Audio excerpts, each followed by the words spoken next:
नमस्कार दोस्तों, अस्सलाम वालेकुम। चरण स्पर्श, जय श्री राम, सत श्री अकाल। दोस्तों, नारकोटिक्स एनोनिमस का कार्यक्रम कह रहा है कि क्लीन रहने में नम्रता का उतना ही हिस्सा होता है जितना कि जिंदा रहने के लिए अन्न और जल का होता है। ठीक है, क्लीन रहने के लिए नम्रता का उतना ही हिस्सा होता है जितना कि जिंदा रहने के लिए अन्न और जल का होता है। ठीक है, तो क्लीन रहने का अर्थ नारकोटिक्स एनोनिमस के कार्यक्रम में होता है स्वच्छ रहना, यानी कि ये कोई वर्ड मीनिंग नहीं है कि क्लीन का हिंदी स्वच्छ। यहाँ पे क्लीन को हम समझते हैं नशा मुक्त रहना। ठीक है, नशा ना करना। ठीक है, स्वच्छ को भी हम समझते हैं हिंदी में कि नशा मुक्त रहना, नशा ना करना।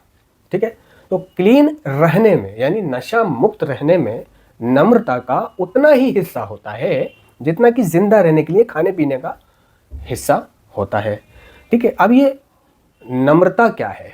ये कोई नम्रता भाभी नहीं है, ये नम्रता कोई लड़की नहीं है कि क्लीन रहने में नम्रता भाभी का उतना ही हिस्सा होता है। तो नारकोटिक्स एनोनिमस के कार्यक्रम में नम्रता का अर्थ होता है, देखो, नम्रता का अर्थ नरमी भी हो सकता है दूसरों के नज़रों में या डिक्शनरी में। ठीक है, नरमी और अच्छा व्यवहार, प्यार से बात करना, है ना। लेकिन नारकोटिक्स एनोनिमस के कार्यक्रम में नम्रता का अर्थ अलग होता है। बहुत सारे अर्थ शब्द ऐसे हैं जिनका अर्थ नारकोटिक्स एनोनिमस के कार्यक्रम में कुछ और है, कुछ और समझा जाता है। ठीक है, और असल में उसका अर्थ कुछ और है, लोग उसे कुछ और समझते हैं। ऐसे बहुत सारे शब्द हैं। ठीक है, फिलहाल मैं बात करूंगा नम्रता की। तो इस कार्यक्रम में नम्रता को बोलते हैं ईमानदार होना। ठीक है, यानी कि अपने आप से ईमानदार होने का परिणाम नम्रता होता है। तो अपने आप से ईमानदार होने का मतलब यहाँ पर क्या होता है? अपने आप से ईमानदार होने का मतलब होता है कि अपने आप से ईमानदार रहना, मतलब नशा ना करना। ठीक है ना, कि मैं अपने आप से ईमानदार हूँ। ठीक है, आज तू मुझसे जो भी पूछेगा मैं उसका सही जवाब दूंगा। कहते हैं ना, हाँ तू अपने आप से ईमानदार है क्या? हाँ मैं अपने आप से ईमानदार हूँ। हैं? तो बता कल तू कहाँ था? कल, अब वो झूठ बोल रहा है।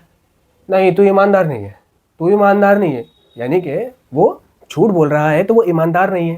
तो इसका मतलब ये हुआ कि नम्रता का मतलब नारकोटिक्स एनोनिमस के कार्यक्रम में अपने आप से ईमानदार होना होता है। और अपने आप से अगर आप ईमानदार हो तो आप नशा नहीं करोगे।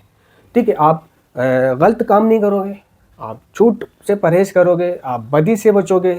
ठीक है, गलत चीज़ों से बचोगे, गलत लोगों से बचोगे। अगर आप अपने आप से ईमानदार हो तो आपको अनजाने डर, ठीक है, अनजाने डर ज़्यादातर बद इंसान को परेशान करते हैं जो अपने आप से ईमानदार नहीं होता है।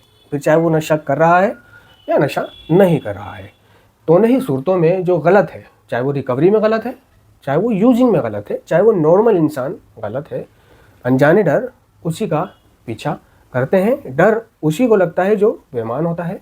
जो बेईमान नहीं है, अपने आप से ईमानदार है, जो कोई नशा नहीं कर रहा है, जिसने कोई गलत काम नहीं करा है, ठीक है ना, जिसने कभी किसी लड़की को छेड़ा नहीं है, किसी के साथ दुष्कर्म नहीं करा है, किसी की चोरी नहीं करी है, किसी को नुकसान नहीं पहुंचाया है, तो वो डरे क्या?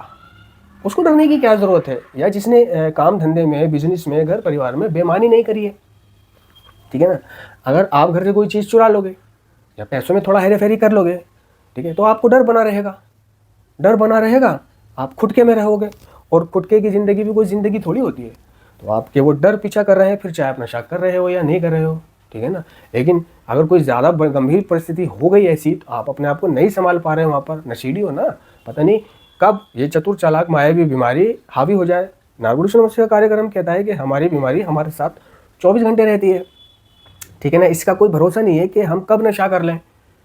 हमने नशा छोड़ ज़रूर रखा है, हम नशे से दूर ज़रूर हैं, लेकिन नशा हमसे दूर नहीं है। हम इसको कर सकते हैं, ऐसा नहीं है कि हमारा मज़ा ही ख़राब हो गया है ना। हमें एक अवतार मिल चुका है कि अब हम नशा ही नहीं करेंगे, है ना, हमें अवतार मिल गया। नहीं, हम नशा कर सकते हैं, बस नहीं कर रहे हैं तो ये अपने फ़ायदे के लिए नहीं कर रहे हैं।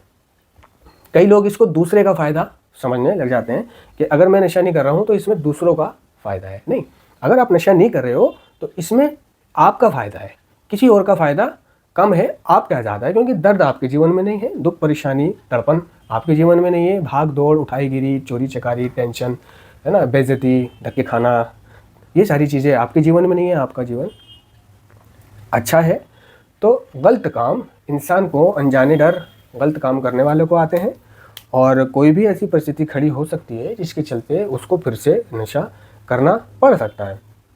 ठीक है, तो क्लीन रहने में नम्रता का उतना ही हिस्सा होता है जितना कि जिंदा रहने के लिए अन्न और जल का। यानी कि नारकोटिक्स एनोनिमस का कार्यक्रम ये कहना चाह रहा है कि ईमानदारी जो नारकोटिक्स एनोनिमस के कार्यक्रम की बुनियाद है ना, तो जो नारकोटिक्स एनोनिमस की कार्यक्रम का फ्रंट पे सबसे पहला जो सिद्धांत है वो है ईमानदारी।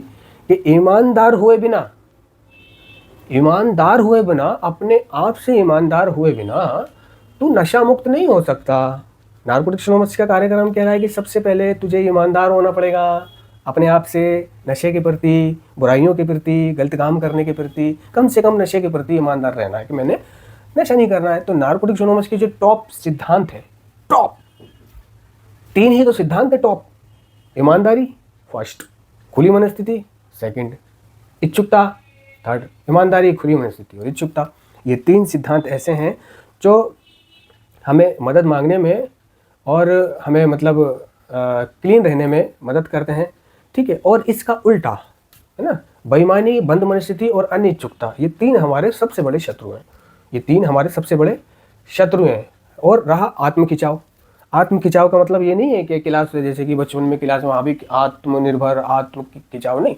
आत्मखिंचाव का मतलब है यहाँ पर कि नशे के प्रति हमारा खिंचाव, है ना, उसके विचार, है ना। तो आत्मखिंचाव हमारी बीमारी का, एडिक्शन की बीमारी का दिल है। ठीक है, तो नशा मुक्त रहने के लिए आपको ईमानदार होना पड़ेगा, है ना। अपने आप से ईमानदार होने का परिणाम नम्रता है। तो 2 शब्द हैं, एक नम्रता है, एक विनम्रता है। ठीक है, अब नम्रता और विनम्रता ये दोनों लग तो एक ही जैसे रहे हैं, ठीक है, लेकिन इन दोनों के मतलब अलग हैं। दुनिया की नज़र में इसके मतलब कुछ भी हो, लेकिन नारकोटिक्स एनोनिमस के नज़रिए से इनके मतलब अलग हैं। नम्रता का मतलब अपने आप से ईमानदार होना हो गया, ठीक है, और विनम्रता का मतलब होता है कि अपने गुण और अवगुण को पहचानना। अपने गुण और अवगुण को पहचानना यानी अपनी खासियत और बुराइयों को पहचानना, ठीक है ना, यानी कि अपने गुण और अवगुण को पहचानना तथा अपने से बड़ी एक उच्च शक्ति पर विश्वास करना।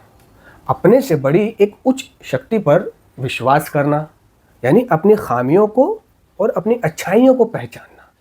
ठीक है, जब आप अपनी अच्छाइयों को और खामियों को, दोषों को पहचानोगे तो आपको करना क्या है कि इनको पहचानने के बाद आपको अपने दोषों को अपने जीवन से दूर करना है। ठीक है, अपनी गलतियों को अगर आप नहीं पहचान रहे हो तो आप तो गलतियां करते जाओगे।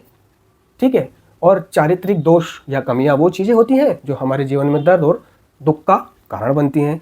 इन्हीं की वजह से तो हमारे जीवन में दर्द और दुख आए, चारित्रिक दोष, है ना, या कमियां। ठीक है ना, तो नारकोटिक्स एनोनिमस का कार्यक्रम कहता है कि अपनी गलतियों को पहचानना और उन्हें अपने जीवन से दूर करना और अपनी अच्छाइयों को बढ़ाना। ठीक है, ये विनम्रता का मतलब है, और अपने से बड़ी एक उच्च शक्ति पर विश्वास करना। ठीक है, तो ये जो रही अपने से बड़ी एक उच्च शक्ति पर विश्वास करने की बात, तो ये होती है नारकोटिक्स एनोनिमस में ये उच्च शक्ति। कोई उस शक्ति का मतलब यहाँ पर वो अल्लाह, भगवान, ईश्वर, है ना, रब, गॉड, जीसस है, वो नहीं होता। अपने से बड़ी एक शक्ति पर विश्वास करना। ठीक है, ये विश्वास तो हर इंसान को होता ही है अपने मालिक पर, अपने रब पर, लेकिन नारकोटिक्स एनोनिमस के कार्यक्रम में इसका जो मतलब है अपने से बड़ी एक उच्च शक्ति या सिर्फ उस शक्ति का मतलब होता है वो स्पॉन्सर। वो भगवान को नहीं कह रहा कि अपने भगवान पर भरोसा करना है, वो कह रहा है कि इस दुनिया में ही एक भगवान आपको बनाना है और उस पर विश्वास करना है, जिसको स्पॉन्सर बोल देते हैं या उच्च शक्ति। उच्च शक्ति का मतलब होता है उच्च, उच्चतम, यानी जो आपसे बड़ी है। ठीक है ना, यानी कि वो बड़ी शक्ति जो है एक स्पॉन्सर, और स्पॉन्सर कौन है? एक नशेबाज ही है। ठीक है, जो आपसे पहले इलाज ले चुका है, आपसे पहले रिकवरी में आ चुका है, क्लीन हो चुका है ना, और कार्यक्रम को जी चुका है, उस पर विश्वास करना है। और उससे अपनी प्रॉब्लमों के बारे में शेयरिंग करनी है, बताना है चप्पे चप्पे पर, उससे मदद मांगनी है। क्योंकि आप तो एक नए हो ना, आपको नहीं पता है कि रिकवरी के पथ पे कैसे चला जाता है, किधर क्या है किधर गड्ढा है, आपको नहीं पता है। तो आप छोटी छोटी चीज़ों को लेकर जो परेशान हो जाते हो और नशा करने के लिए बन जाते हो, मैं तो नशा करूँगा, कोई प्रॉब्लम आ गई, परेशानी हो गई है ना, तो आप बात तो करी नहीं आपने स्पॉन्सर से या किसी संगी साथी से, और उस प्रॉब्लम के चलते आपने खुद ही उसका हल निकाल लिया और नशा कर लिया। नहीं, तो इन मसलों के लिए अपने निजी जीवन में हो रही खड़ी समस्याओं के समाधान पाने के लिए एक उच्च शक्ति होती है, ठीक है ना, कि अपनी तमाम ख़ास बातों को या गुप्त बातों को निकाल बाहर करना, अपनी तमाम गुप्त बातों को निकाल बाहर करना और अपने अतीत के बोझ को शेयर करने से हमें बहुत राहत मिलती है।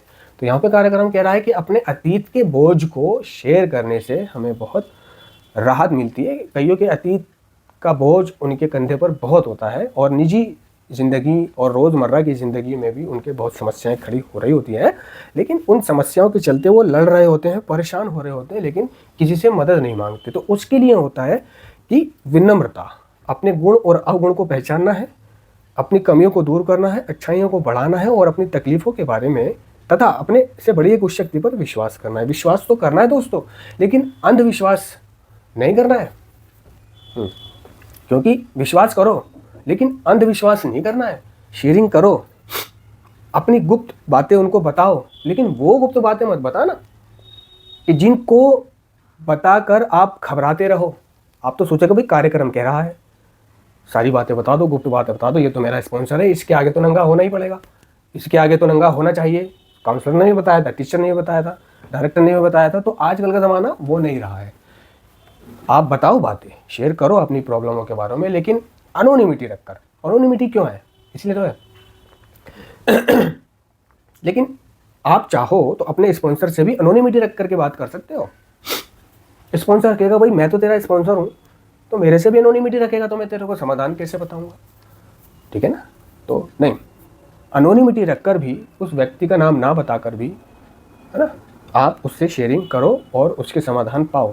क्योंकि आजकल वो ज़माना नहीं रहा कि आप जो पूरा भरोसा करके उसको शेयर कर दो, बता दो सब कुछ। तो पाया क्या जाता है कि आजकल लोग वही चीज़ दूसरे को बता देते हैं, ठीक है ना, और अपने नंबर बनाने के लिए बता देते हैं, या फिर कभी आपकी उससे बिगड़ गई तो आपके उन्हीं रहिस्सों को वो आपके खिलाफ हथियार बना के पेश कर सकता है। और अगर नहीं भी कर रहा है पेश, तो आपको डर बना रहता है, आपको उससे काड़ा रहना पड़ेगा, क्योंकि आपने उसको अपने सारा कुछ बता जो रखा है कि आपने अतीत में किसकी गांड मारी थी, आपने किसको चोदा था, आपने किसका मर्डर करा था, आपकी बीवी कैसी है, आपका बच्चा कैसा है, आपके घर के हालात कैसे हैं, तुम्हारे खुद के हालात कैसे हैं, तुमने क्या क्या करा था, तुमने कैसे मराई थी, ठीक है ना, आपने और किसके यहाँ चोरी करी थी, कि तुमने अपने पड़ोसी की चोरी करी थी, आज तक उसको नहीं पता है, ठीक है ना, और आपने ये सारी बातें अपने स्पॉन्सर को बता दी हैं। तो ये बातें नहीं बताने की उसको कि मैंने अपने पड़ोसी की चोरी करी थी, मैंने फलां लड़की को चोदा था, उसका रेप किया था, आज तक नहीं पता कि वो रेपिस्ट कौन है, समझ रहे हो, और मैंने अपने दोस्त के घर डाका डाला था, मैंने अपनी दोस्त की बहन पे डाका डाला था, कौन है वो दोस्त, कहाँ रहता है वो दोस्त, ये सारी चीज़ें नहीं बतानी है, एड्रेस नाम पता। अगर आपका मन भी कर रहा है कि आप उस पड़ोसी वाली चोरी को बताएं, तो आप ये ना कहो कि वो मेरा पड़ोसी है, आप कहो कि एक जगह में गया था, वहाँ पर एक पड़ोसी था, रहा करता था, ठीक है ना, वहाँ मैंने चोरी कर ली थी और आज तक उस पड़ोसी को गांडू को पता नहीं है और वो आज तक मुझे ईमानदार मानता है, आज तक वो मुझे भला इंसान समझता है। और अगर उसे पता चल गया कि मैंने ही उसके घर में चोरी करी थी, तो वो क्या सोचेगा और क्या रह जाएगी मेरी उसकी नज़रों में। तो बता दो, लेकिन ये नहीं बताओ कि वो आपका पड़ोसी था, ठीक है ना, और ये नहीं बताओ कि आपने किसकी लड़की के साथ रेप किया था। समझ रहे हो ना मैं कहना क्या चाह रहा हूँ। हाँ, तो आजकल का ज़माना वो नहीं रहा है। नारकोटिक्स एनोनिमस एक अनोनिमिटी का कार्यक्रम है कि आप अपनी बात भी कह दो, अतीत के बोझ को शेयर भी कर दो, मन भी हल्का कर लो, शेयर भी कर दो, और चाहो तो आप उस चीज़ का नाम भी ना लो, वो आपकी मर्जी, आप ले लो नाम, है ना। लेकिन आपका स्पॉन्सर अगर आपको वो नाम ओपन करने को बोल रहा है, ठीक है, तो थोड़ा सा ध्यान रखें। ऐसे गुप्त रहस्य अपने स्पॉन्सर तक को ना दें, किसी दोस्त को ना दें, किसी को ना दें। राज को राज रखने का मतलब क्या होता है कि आप किसी से ना कहें, तभी राज राज रहता है। ठीक है ना। और आपने अपने स्पॉन्सर से प्रोग्राम में आकर, हाई में आकर, मेंबर में आकर, उच्च शक्ति में आकर, विश्वास में आकर सब कुछ बता दिया और कल को आपकी उससे बिगड़ गई, किसी भी बात पर बिगड़ जाती है भाई। दोस्तों में कोई बात चल जाती है, दोस्ती दुश्मनी में बदल जाती है, दोस्ती दुश्मनी में। दोस्ती तो दुश्मन बनता है, विश्वास जिस पे किया होता है उसी से तो धोखा मिलता है। आप किसी पे विश्वास ही ना करो तो आपको धोखा ही नहीं मिलेगा। धोखा होता क्या है आपको पता भी नहीं चलेगा। आप अगर किसी पे विश्वास ही नहीं करोगे तो विश्वासघात होता क्या है आपको पता ही नहीं चलेगा। जिस पर आप विश्वास करोगे कि जिसको भी तुम दोगे सहारा, बनेगा दुश्मन वही तुम्हारा। एक रील चला करती थी पहले, है ना। तो जिसको तुम सहारा दोगे वही तुम्हारा दुश्मन बनेगा, जिस पर तुम भरोसा करोगे, विश्वास करोगे, वही तुम्हारे गाड़ पे प्याज काटेगा। तो थोड़ा सा अलर्ट रहना है, जागरूक रहना है ना। To be aware is to be alive. तो प्रोग्राम में आकर, हाईबाजी में आकर, स्पॉन्सर है जी, खुल के बात शेयर कर सकता हूँ मैं, तो इसके आगे तो नंगा होना पड़ेगा। हमें बताया जाता है सेंटरों में कि अपने स्पॉन्सर के सामने पूरा नंगा हो जाना है, उस पर विश्वास करना है और उसको सब कुछ बता देना है। भाई वो नशेड़ी है, आपका स्पॉन्सर भगवान नहीं है, सिर्फ उच्च शक्ति है जो आपसे बड़ा है, आपसे रिकवरी में बड़ा है और आपसे ज़्यादा अनुभव है, लेकिन भगवान नहीं है कि जिसको आप अपने सारे राज बता दो, सारी तौबा कर लो, सब कुछ बता दो तो वो किसी से नहीं कह रहा। हम अपने भगवान से सारी बातें करते हैं नहीं, अंदर की भी, दुख की भी, तकलीफ़ की भी, परेशानी की भी, रेप की भी, इसकी भी, उसकी भी, और खुल के बात करते हैं। उससे हम झिझकते नहीं हैं, शर्माते नहीं हैं, हमें डर ही नहीं होता कि ये किसी को नहीं बताएगा। विश्वास होता ना कि किसी को नहीं बताएगा। हाँ, वो किसी को नहीं बताएगा, वो हमारी मदद भी करेगा अगर हम नेक नियत है तो, ठीक है। लेकिन इंसानों पे भरोसा नहीं किया जा सकता। इंसान फिर चाहे स्पॉन्सर हो तो ज़रा संभल के उसके साथ शेयरिंग करनी है। कल को आपकी अगर उससे बिगड़ गई ना तो आपको उससे काढ़ा रहना पड़ेगा। अगर वो कहेगा कि ये कर, ऐसा कर, वैसा कर यहाँ, तो आपको डर रहेगा कि अगर मैंने ऐसा नहीं करा, वैसा नहीं करा, तो इसको मैंने अपने राज दे रखे हैं, कहीं ये उसे फाश ना कर दे।